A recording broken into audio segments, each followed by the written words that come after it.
Саламатсыздар ма, оқушылар?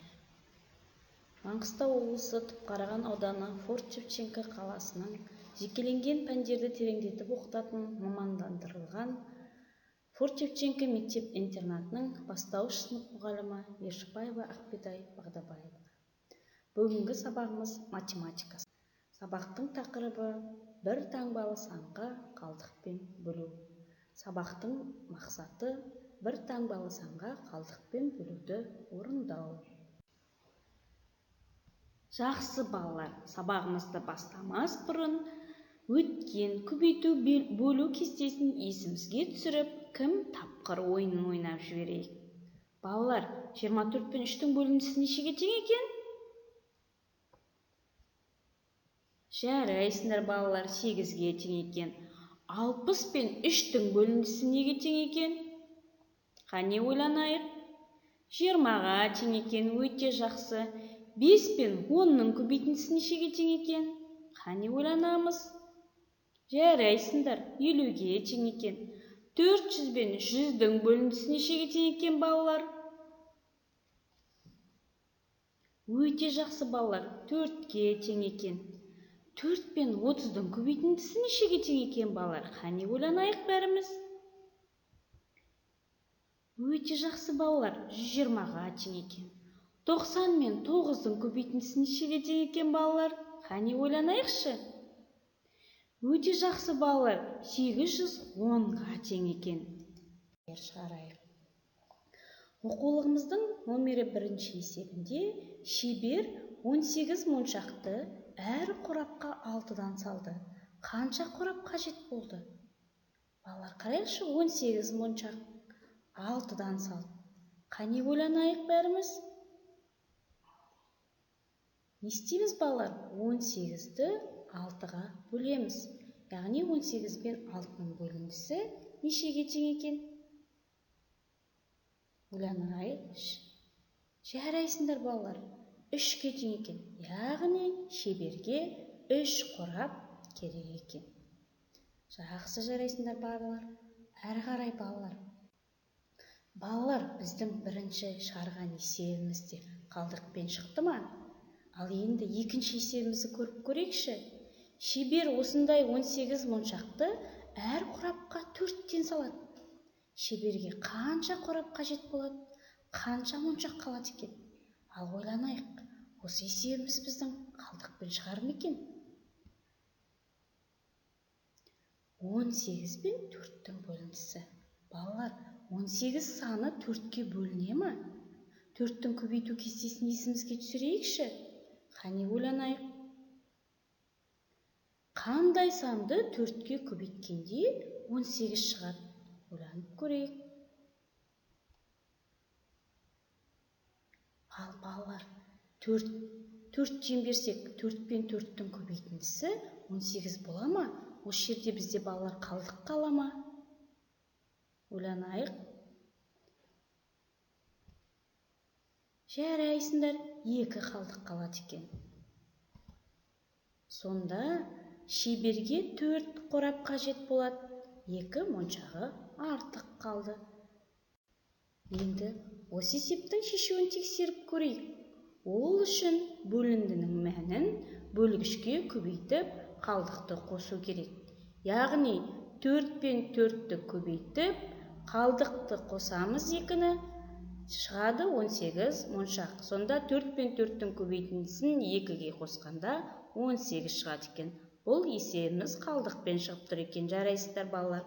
Қалдық қашанда бөлгіштен кіші болуы тиіс. Ал енді балалар, мынаны есімізге сақтайықшы. 2-ге қалдықсыз бөлінетін сандар, бұлар жұп сандар деп аталады екен. Мысалы, 4, 6, 8, 10, 12, 14, тағы басқа сандар. Ал 2-ге бөлгенде нәтиже қалдық шығатын сандар тағы сандар деп аталады екен. 5, 7, 9, 11, 13, 15, 17 сандары басқа да сандар. Осыны әр қашанда есімізге сақтап жүрейік. Жарайды балалар, әрі қарай есебімізді жалғастырайық. Балалар, не көріп отырық? Жаңғақтарды көріп отырық. Қараңыз балалар, жаңғақ. Екі бала 10 жаңғақты теңдей бөліп алады. Сонда әр қайсысы неше жаңғақтан алады? Қане ойланып көрейікші. Яғни 10 жаңғақты екі бала теңдей бөлісіп алса, әр бала 5 жаңғақтан алады екен. Жарайсыңдар балалар, әр қайсысы 5 жаңғақтан алды. Әрі қарай екінші тапсырманы қарайық. Осындай ағайынды 3 балаға 10 жаңғақты теңдей бөліп беру қажет. Олардың әр қайсына неше жаңғақтан тиеді? Қанша жаңғақ қалады? Ойланайықшы балалар. 10 жаңғақты 3 бала теңдей бөліп алатын болса, неше жаңғақ қалады екен? Яғни 10-ды бөлеміз 3-ке. Нәтижесінде 3 шығады екен. 1 жаңғақ қалады екен. Әр қайсысы 3 жаңғақтан алады, 1 жаңғақ қалады екен жауабында. Жарайсыздар балалар. Балалар, тапсырмамызды әрі қарай орындайық. 3-ші тапсырма. Кестені дәптеріңе сызып, оны толтырасыңдар. Шырша ойыншықтары әр қорапқа 6-дан салынды. Қанша қорап қажет болатынын және қанша ойыншық қалатынын анықтауымыз керек екен. Ойыншықтың саны 13, қораптың саны 6-дан салатын болсақ, қораптың саны 2 болады екен де 1 қалдық қалады екен. Екінші, ойыншықтың саны 15, әр қорапқа 6-дан салатын болсақ, 2 қорап қажет болады екен де неше қалдық қалады екен?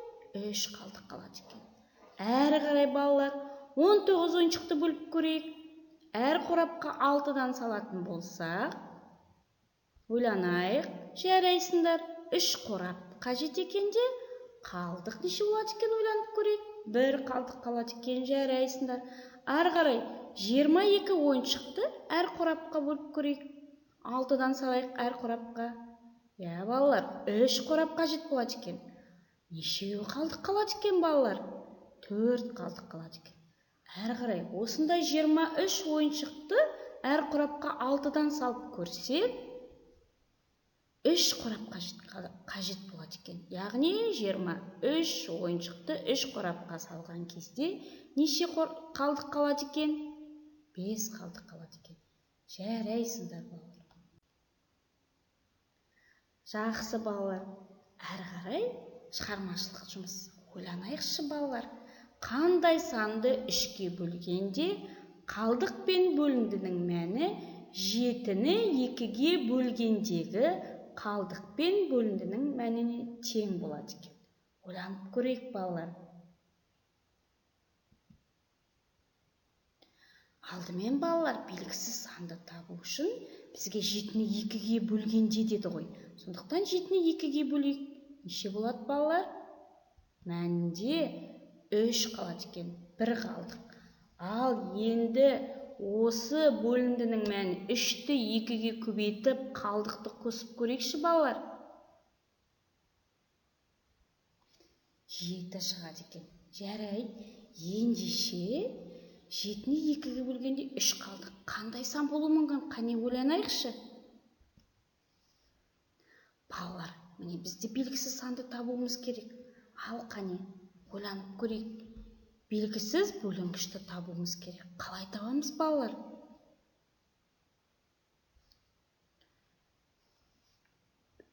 Үшті 3-ге көбейтіп, қалдықты қосып көрейікші. Қанша шығады екен? Жарайсыңдар балалар, 10 шығады екен. Өте жақсы балалар.